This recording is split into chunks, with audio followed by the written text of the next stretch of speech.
Welcome to Change the Narrative. I'm your host, JD Fuller, an African American licensed psychotherapist, professor, diversity coach, consultant, and author. We talk about the isms, we talk about the phobias, anything that marginalizes and oppresses.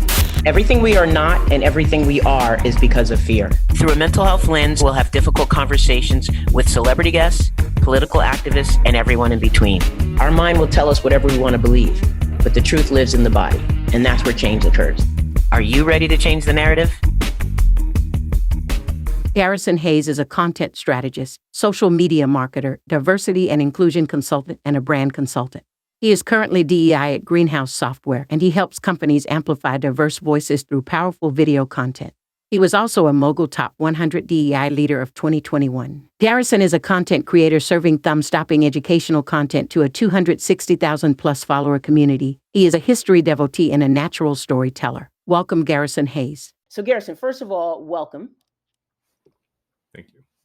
And secondly, thank you for being so willing to stop in and share the space with me to talk about who you are and to share your knowledge. I really, really genuinely appreciate it. So thank you so much.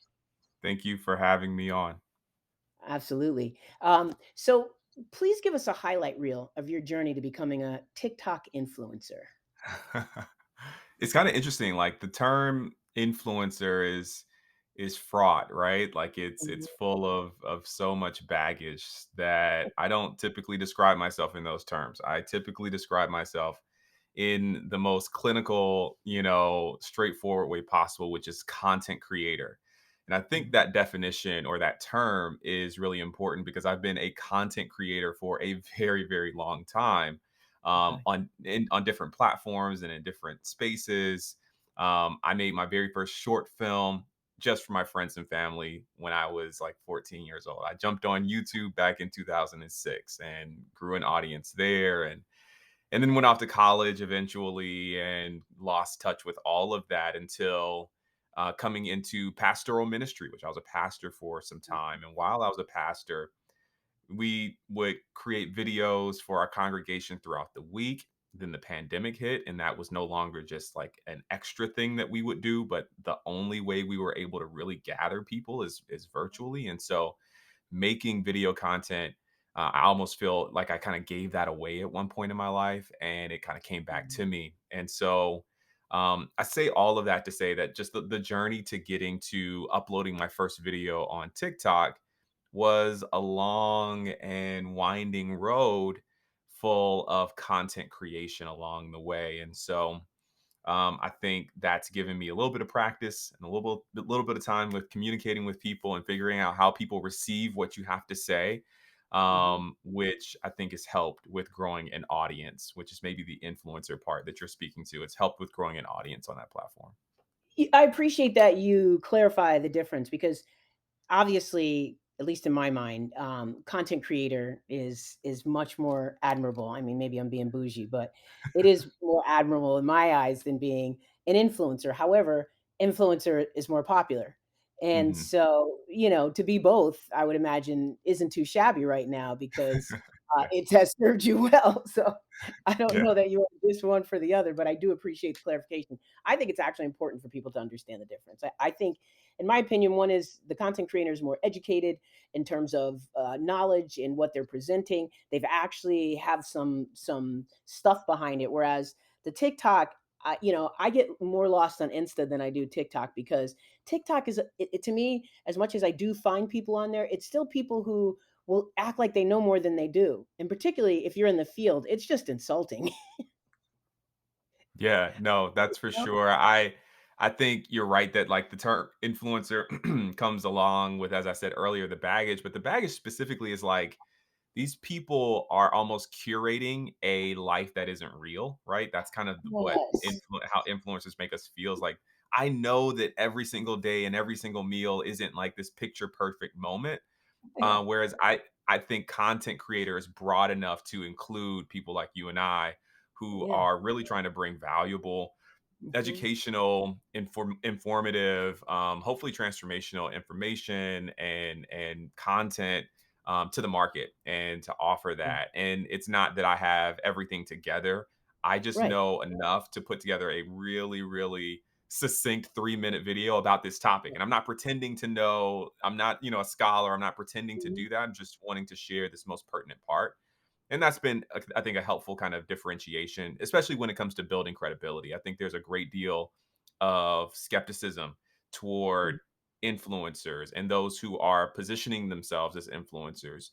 But those who just know maybe just a little bit more than you and want to share what they know, that credibility is I think a lot more possible, if you will, Yeah. because of that kind of vulnerability Yes. and Yes. lack of pretense.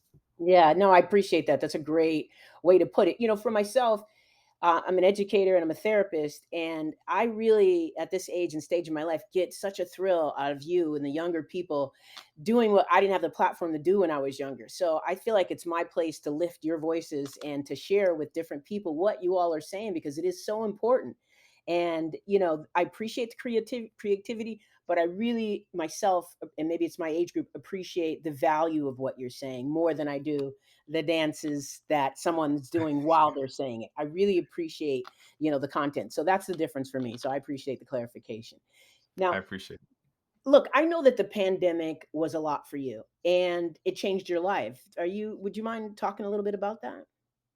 I'm sure. I mean, I could go a number of ways. I've changed careers since the start of the pandemic. I've moved. I lived in the DC area and I moved down south since the pandemic started. And for me, most significantly, I lost my father due to COVID-19.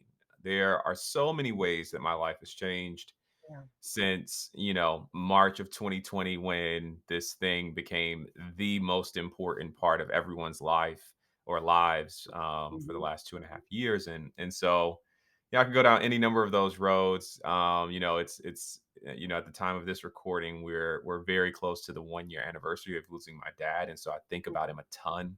I've been thinking about him a lot and his impact on my life and influence on my life.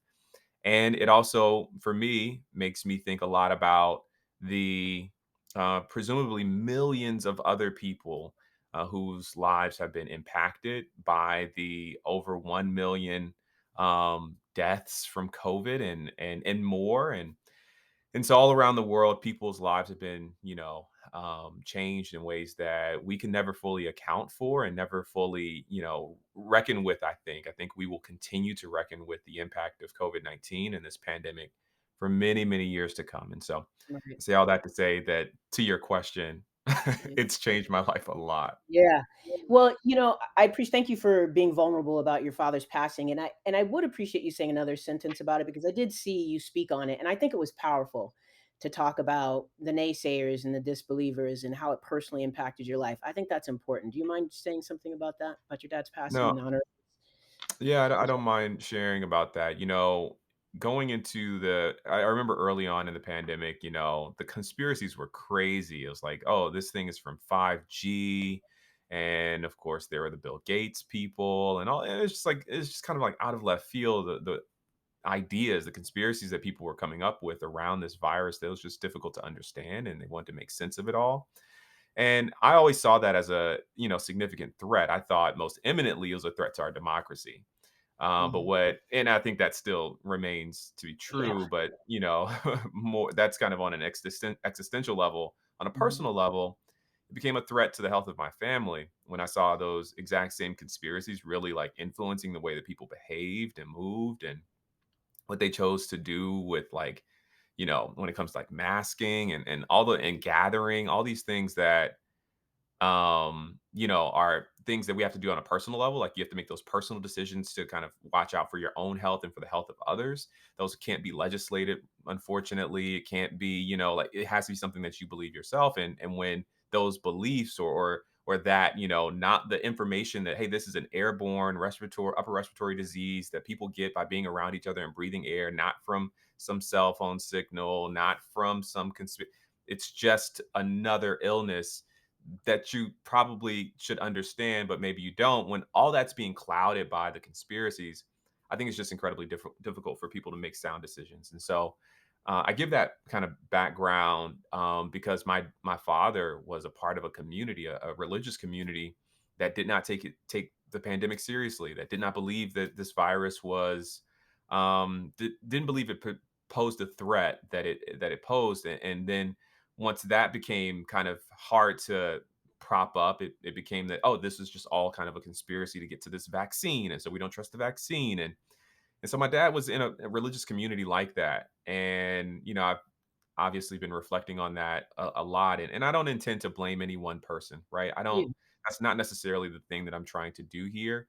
But Mhm. what I am trying to say is that our influence matters, and the ways in which we use our influence is like really, really important.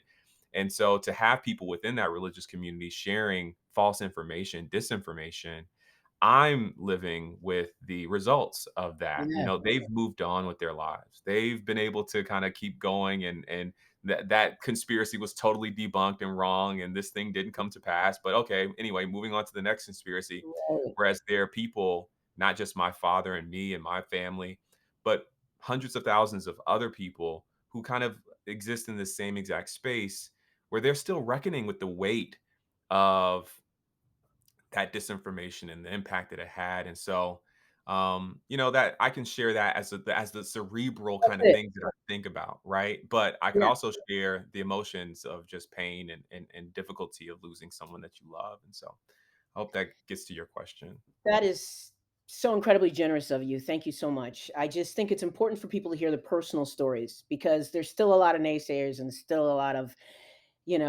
beliefs that just aren't holding water, and yet people are still carrying them, and particularly in our community. Black and brown communities are still being devastated, and we're being devastated on so many different levels because of our disbelief, our not having access, our not having resources, the religiosity that is not necessarily spirituality. So there's so many different ways we're being attacked by something that was totally survivable had we just had what we needed and listened to what was out there that was valid. So I really, really appreciate you saying that. Thank you so much. Thank you. I'm going to shift gears a little bit. You had a bit of an article in today.com. That's pretty impressive. And it said, you said you felt something was missing from the social media conversation about race, anti racism, and I'm going to say American history. I know you said Black history, but I think people who subscribe to white supremacy love to try to separate Black history from American history. So I always like to put it as American history.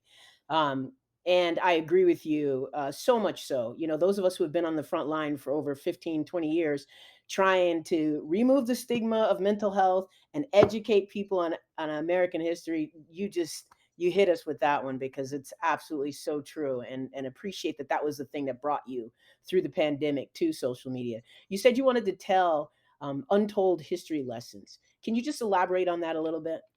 Yeah, I think, if you grew up in an educational system anything like mine, Black History Month was like, hey, y'all were slaves, and then yada yada yada Frederick Douglass, something something something MLK, Civil Rights Act, Obama. And okay, we're at So February, true. we're at the end of February, let's move on, right? And so, I think unfortunately for many people, that's the story. That's the story of Black history, and which means that there are millions of stories that are untold that we get to tell and get to explore and go deeper on.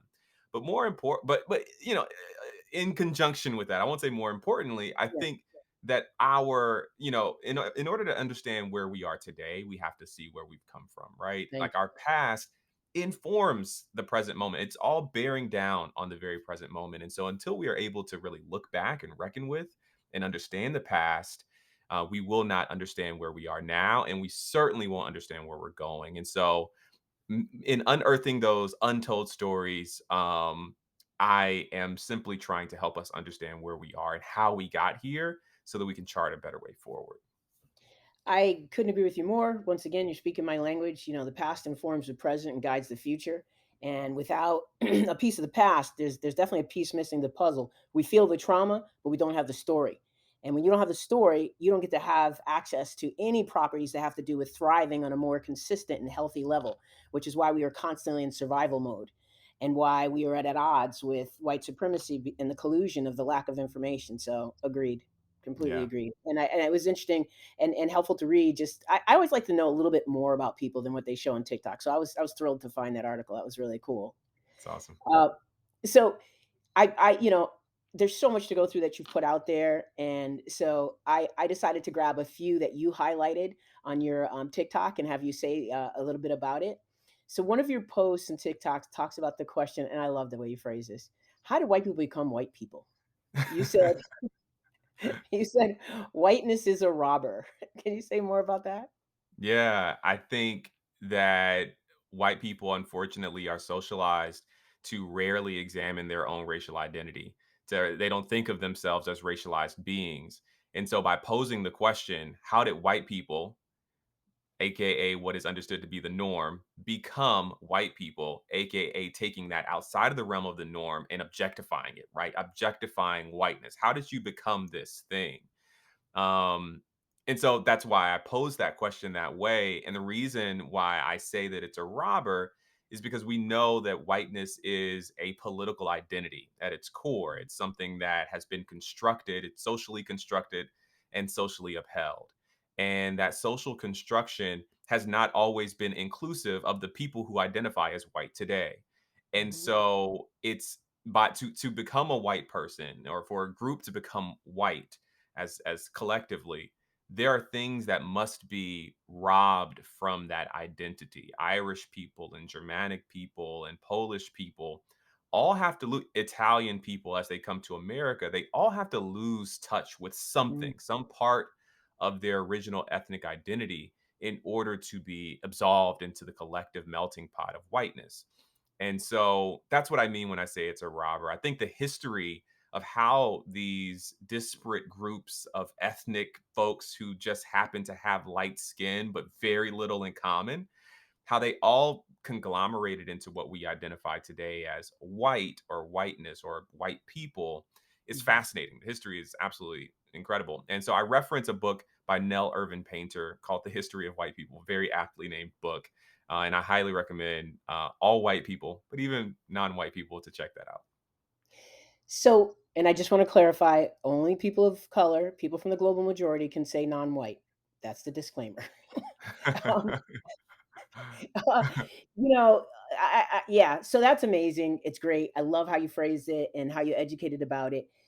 And then they all jump into European immigrant status. And the problem with that is I agree that it's a robber because it doesn't even give their story the essence of what immigration is for so many people. And I'm if you ever listen to my podcast, I talk a lot with people about the immigration process, and it's different than the migrant process, and it's different when you were enslaved. There's a specific story that is their own, and when you jump into the European pot, you give up a little bit of that. So you sell a little bit of your soul, I think, to become a part of this privileged, sect of people. So you gain something, but what you lose is more important, in my opinion. So I No, appreciate your explanation. I think it's really, really well said. And I'm like taking mental notes because some of that stuff you're gonna see it in a video one day. I just Right love the on. way I love the way you articulated that. Thank you. Thank you. That's a big compliment coming from you. Okay. Another one is, and I'm not even going to give a lead into this. I'm going to just let you do this. Um, the NRA leaked tapes. I was just talking about this with a friend yesterday. Yeah, so the history is that after Columbine, there was a meeting because the NRA was having its annual convention just about 15 to 20 minutes down the road or so. And so it's right there. And Columbine is this huge mass shooting event in America in the late 90s. And so people are scrambling. Do we have a national rifle convention immediately following a rifle mass shooting and so there's all of these kind of conversations happening, and I found out recently that these tapes were leaked about this woman who led the NRA at one point but was a part of their kind of brain trust of folks trying to navigate this, how she essentially stops this meeting. They're kind of pussyfooting around. They are considering apology. They're considering scaling back. They don't want to have kids there. They're like really out contrite, even recognizing the way in which they fed into this moment. Right, they've contributed to this mass shooting moment. And this lady is just completely unequivocal. You will not cancel this event. You will move forward, business as usual. And so that history is very, very interesting. Highly recommend checking that video out. Yeah. Well, I had a lot of fun. Listen, I heard the piece and I was like, "Oh my god, this is so good. It's so good and so important." And the one piece you left out that you said was they said in the tape was they were gonna donate $1,000,000. That's And she right, was that's like, right. "Shut that shit down. We aren't Yeah. that's culpability." I was like, Yeah. "Whoa, Yeah. No, it's man, that's some crazy. sick shit." I'm It's sorry, excuse crazy. my language. No, it's crazy. You know, what's wild about it is, like, I went back so this is kinda I'm like a really big archival video nerd. That's my jam. I can spend hours, okay?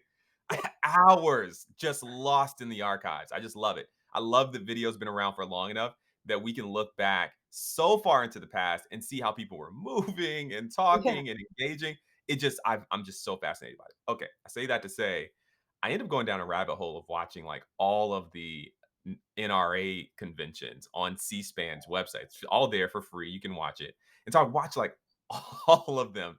And there's like a really significant shift in the way they approach their work. It's almost like I could, in this, here's the thing, I'm a progressive liberal, whatever you want. I am on mhm, that left end. But I could almost see myself being yeah, okay with the NRA in the late 90s. Just the absolutely. tone is just Mhm, totally different today. I could see myself conceding that, yeah, I mean, hey, those people are just fine. They just are interested in guns. That's fine. yeah, But mhm. today it's like, no, they're rabidly interested in like arming every single dangerous person in the world. And I just can't believe it. And so I'm going off here, but No, please no, check no, it's out great. the archival footage. I loved it. It was amazing to see the ways in which they changed the conversation over time. And I think that moment with the lady that you're talking about, I think that was a pivotal moment that began to shift the way they Mhm. approached this conversation publicly. First of all, I have so much gratitude that you are an archival nerd because I have ADHD and can't focus on one thing for too long. In terms of going down a rabbit hole, it has to be quick and fast, or I have to be in a book or with a client or a group or a classroom. But so I'm grateful that you bring this to light because they are gems, man. They are real gems. So thank So you. many gems. Yeah. Uh, the NRA, it's a business, and it's not a very good business. And you are absolutely right about the fact that they have changed their tone, and they've changed it with racism transitioning to white supremacy. You no longer have to say racism or white supremacy. Everybody knows that white supremacy is racism now. So they Yeah. have gone with the times. Also, in terms of the MAGA group, they've gone Mm, the cult. They've gone with that. They're more bold. We're more bold. So mhm. there's no hiding anything that you believe. Kids are killed. We're sorry. Send sympathy. Mental health institutions. Like they don't even Mhm. try to fill the sentences in anymore. Right. It's just those three things. And God, Christ, Democrats are bad. There's like no Right. creativity at all. So I think it is helpful for people to see because when people buy into something like the NRA, they're a part of it, and they can't bring themselves to evolve and realize, wow, this doesn't fit my ideology anymore. And so it is important to see from whence they came and understand they may not be who you thought they were or who they once were, or pretended to be, whatever. Right? Yeah. That's well said. I think there's a role. What kind of surfaces for me after hearing you say that? It's like there's a role for these like kind of centrist moderate voices. Like I would much Mhm. rather transition these people completely out of the right Right. wing, kind of like Mhm. ideology.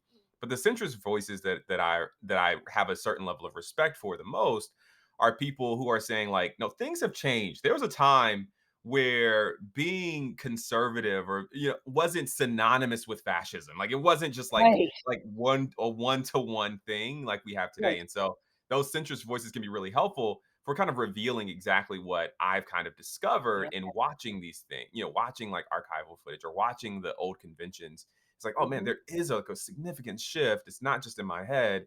Like there's evidence of it just on tonality alone. And I hope that the moderates can begin to usher more and more people into a position to say that, like, hey, they're moving away from us. Yes. And that needs to, at the very least, be acknowledged. And I think, look, that's, with Liz Cheney, with all the things that she hasn't done correctly, I see that she is being, you know, treated as a hero for doing what she's done currently. And Right. we have to stop the extremes. Yeah. We have to stop now she's all good before she was all bad. It's like Right. she is who she is. She just got a conscious about it and it's about time. Right. Right.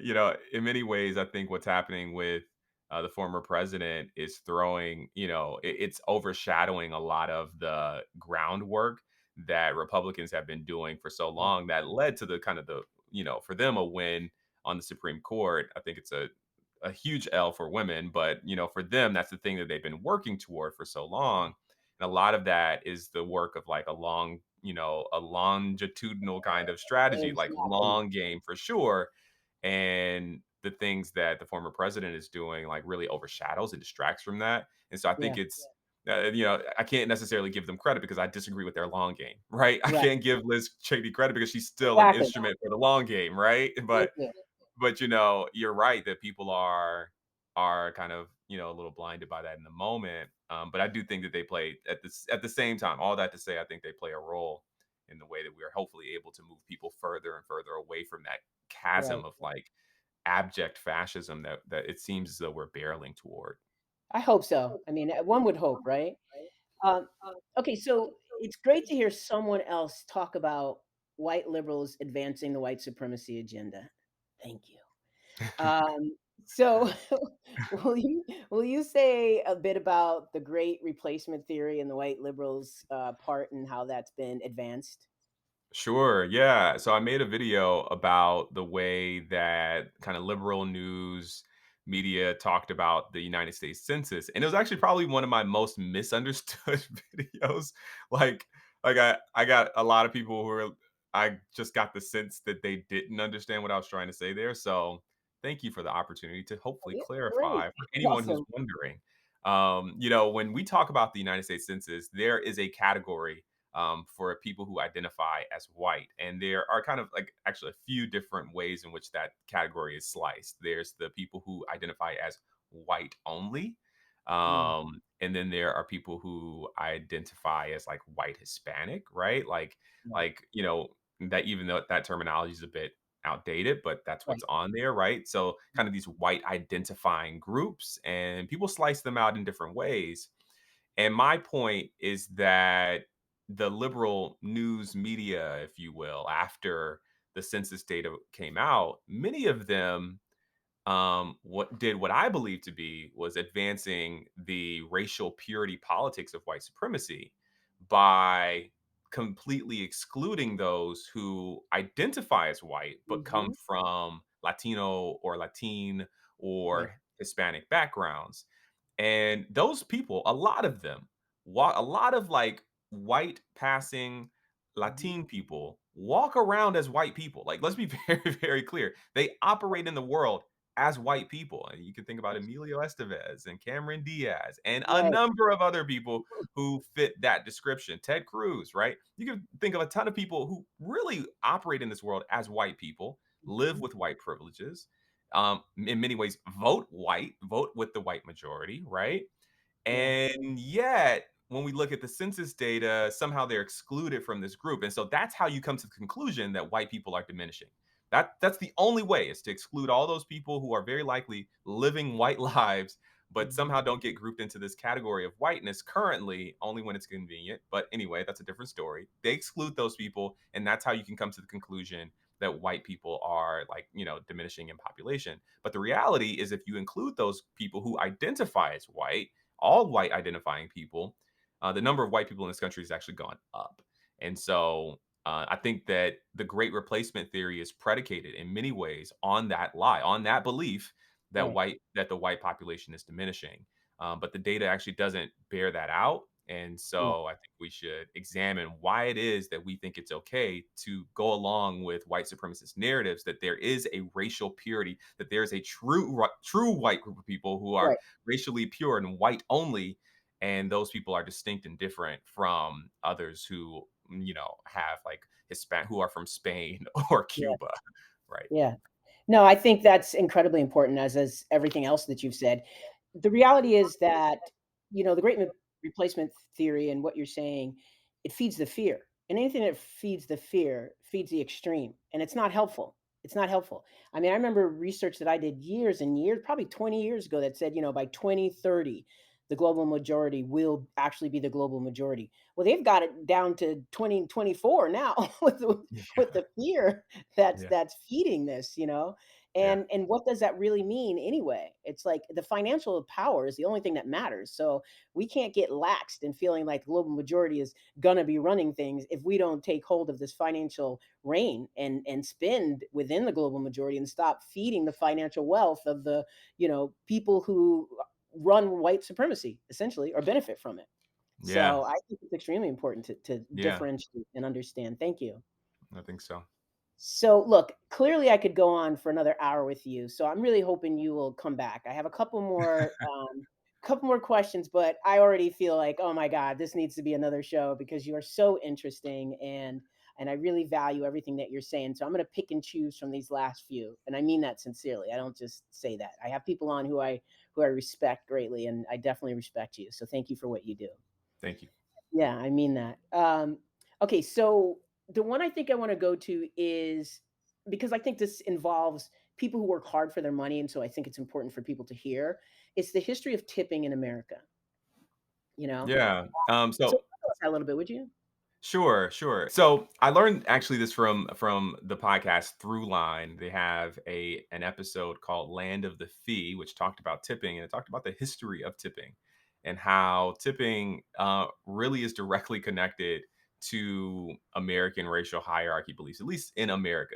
Tipping has been around for a long time. It was a thing that was in Europe, but most Americans were totally against tipping. They thought that it was like a relic of their European, past, and they wanted no parts of it until the abolition of slavery. And then suddenly, tipping was okay. The idea was that tipping was feudalism. It immediately made someone a second class citizen if they received a tip. It's disrespectful for a man to receive a tip from another man for the service or the work that he's done. He should be, charged honestly and paid honestly, and that's that on that. No need for a tip. It makes the person subservient.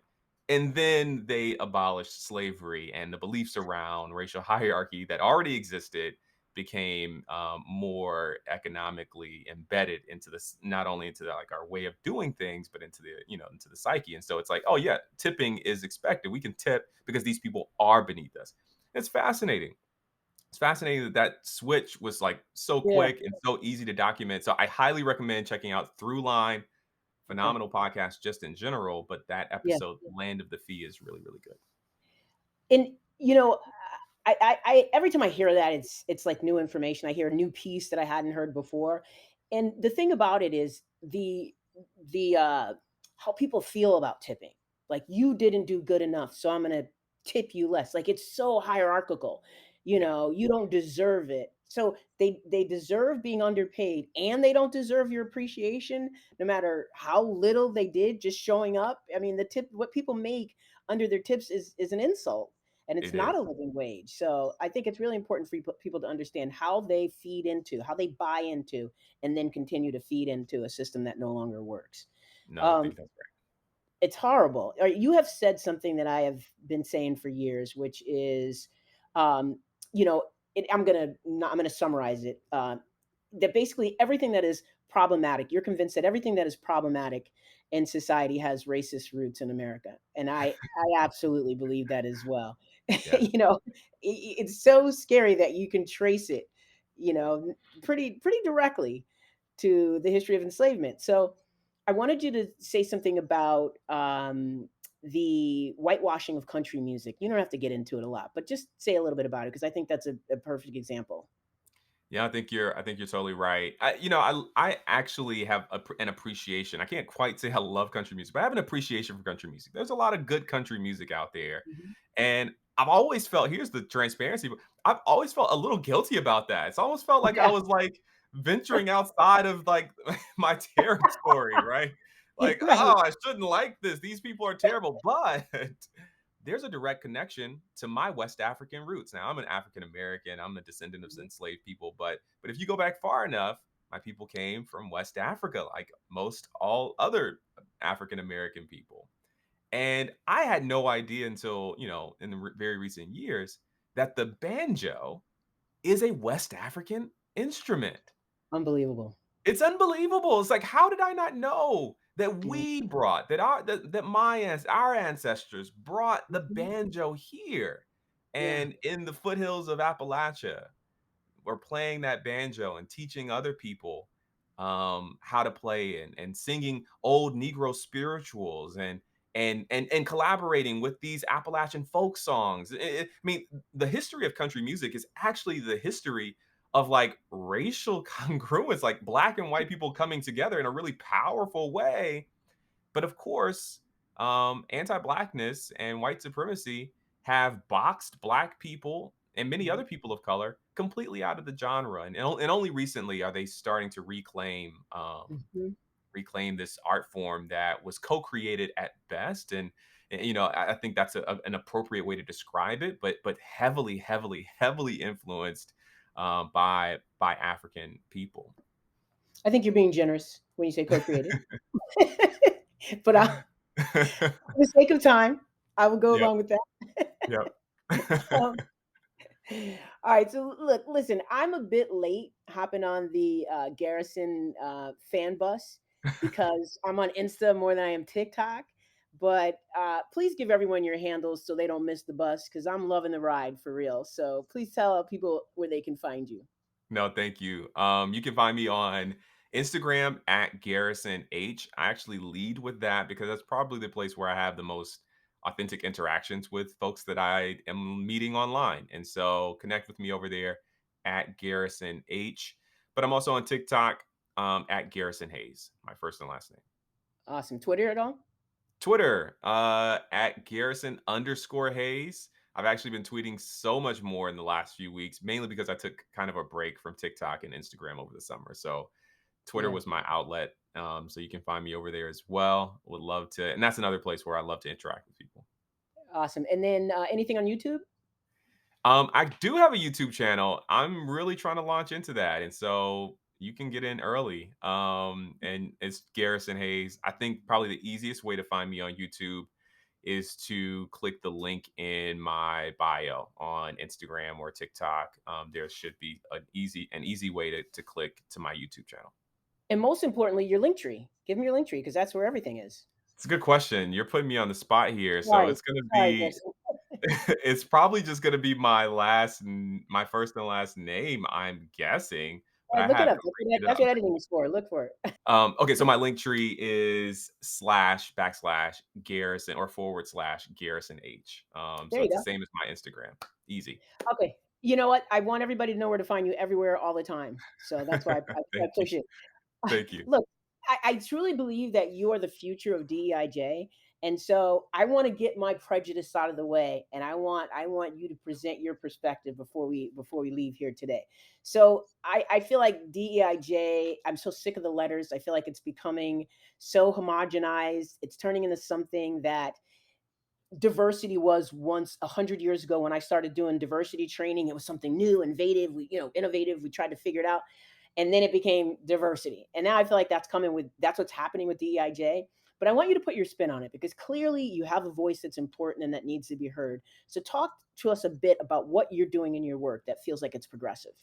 I love this question. I don't get to talk about this as much because this is like almost like there's a content realm of my life, and then Mhm. there's like this, DEI, A or DEIJ, or Mhm. all the letters can go everywhere, but there's that aspect of my life. And so I think, I'll say personally that I think there are a couple of things that we have to really consider. I think and it's all really housed in this idea called inclusive excellence. I'm a huge fan of inclusive excellence. So if you are a DEI, AJ practitioner, I highly recommend that you look into the framework, inclusive excellence. And I'll just share one part that I think is really, really important for consideration, which is this idea of access versus success. And so, do people of color have access to your organization or your institution? And then, kind of a follow up question to that is like, once they're there, are they successful?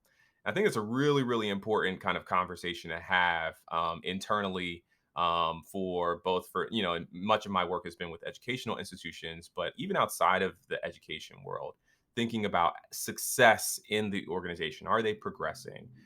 how are, is there an equitable promotion, equitable promotion data present there, right? Are they represented, right? Like I think all of these are really really important questions. Mhm. And so the evolution of my work in this space, in the DEI space, has really kind of begun to turn a little bit more toward allyship. I think we can create policy that promotes equity. Diversity is really just a fact, and we can do the necessary steps to increase diversity. But in many ways, that's kind of a fact of where we are. And then we can do a lot of work for inclusion and belonging. But that allyship component is the part that's been missing in many ways in my work, or in the places where I've worked, where we're not doing enough. And here it is. This is really getting back to what I do in my content, but we're not doing enough, in my opinion, to really like take stands around education. And so we're doing this stuff for like people of color and for marginalized groups and women and the LGBTQ plus community. Like we're doing the things, but how are we bringing the rest of our workforce and the rest of our community along on a journey that ensures that ultimately this is a safe place where people can breathe, where people can thrive and be successful? And so that's where I'm talking about with that access and success differentials. Like, what are we doing that once someone has gained access to the organization or the institution, what are the steps that we're taking to ensure that they are successful, not just in the trajectory of their career, but in their actual lived experience, like in that place? Is this a safe place? And I think a lot of that has to do with allyship.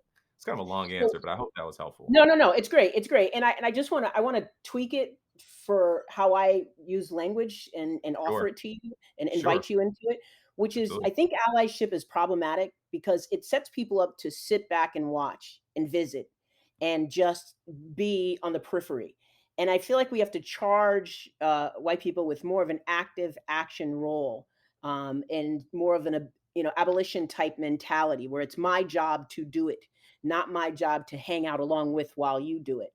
And so that's the only reason I'm challenging allyship. The other thing I think you're talking about with success is you're talking about equity. And there isn't enough emphasis on equity. You can have all the diversity and all the inclusion you want. If there is not an equitable sort of mentality, but also practice in place, then it gets lost in the we have 25 different races in 100 positions, Yeah. and there is no equitable factor. So I really love that you mentioned that. Thank you so much. And I hope No, that was helpful. yeah, that was very helpful for me, and I appreciate that nudge. I also love that it's still an A word, so we can kind of like just Yeah, replace, exactly. allyship with action, or right, like I love that. But I think you're totally right, and when I am thinking allyship, right, like I think you're totally right in shifting the language because it's much more clear. But when Mhm. I'm thinking allyship, I'm thinking about the action of actually being I there. I know. think people talk about accomplish it, being an Yeah, accomplice, and I think that's all there. And I think you're totally right. right that there needs to be an emphasis on the ways in which the often majority in in the company or organization, how Yeah. they need to change. Like, let's be very, very clear. Like, this is this is your responsibility. Like, racism is white people's responsibility. Thank you. And we can educate and have black owned things, and we can go down that road as much as we want. And we can create our enclaves. Like I'm from Atlanta, so I love that we have our space in Atlanta, right? Like we can be ourselves. For And sure. yet I grew up with a toxic creek in my backyard. And that's the Mm, problem of white people who are making decisions to allow for communities of color to be completely decimated, both environmentally and economically. And the list goes on and on and on. And so, all that to say, I love the shift that you're giving me. And I love to continue kind of having these kinds of conversations with yeah. you and learning from you. Oh, I'd love that. I'd be honored. And I think just to validate what you're saying, it's not people from the global majority who don't know what allyship is. Yeah. We know what we mean when we say it. The problem is when we're teaching it and you look in the dictionary, it's not as actionable. And that's why I do like the fact that, I'm glad you feel that shift because I think it's important for education, as you said, as the people who are in the majority in these companies and in these schools. So thank you, thank you, thank you. Look, it's clear you are doing so much to change the narrative moving forward. And what's next for you? Is there anything on the horizon that you want to lead with? So, I mean, I do have a couple of things. We started our conversation talking about content and being content creators and all of the nuances with that. And so I've been helping some folks figure out how to do that themselves. I think there are people who have so much to share, and I've been able to figure out a few ways to share clearly on platforms like TikTok and Instagram. And I love to help others. And so you can find information about that in the link in my bio. So that's one Awesome. thing. And then I really am diving into YouTube. You can jump in early. I've only uploaded one video, but I'll be making more long form content where we get to explore these ideas a little bit more deeply. And I think it'll be entertaining and fun, and you'll get to see a little bit more of me. And so I'm super excited about that. So I'd encourage anyone that hears this, I'd urge you to check me out on YouTube, subscribe. It really helps, goes a long way. And so I'd love to have a community of people who think like this and are interested in these ideas over there as well. So, Garrison, please stay connected. Please come back. I I agree. will. I love talking to you. You're so smart, and you way you put it together is so important. And I just want to emphasize that I value your work. I value you. Thank you so much for sharing space with me today. It means a lot to me. So thank you for those words and for sharing your platform with me. Excellent, excellent. I'll hit you up when the promos come out so you can share with your audiences. I will do that. Okay. All right. Take care.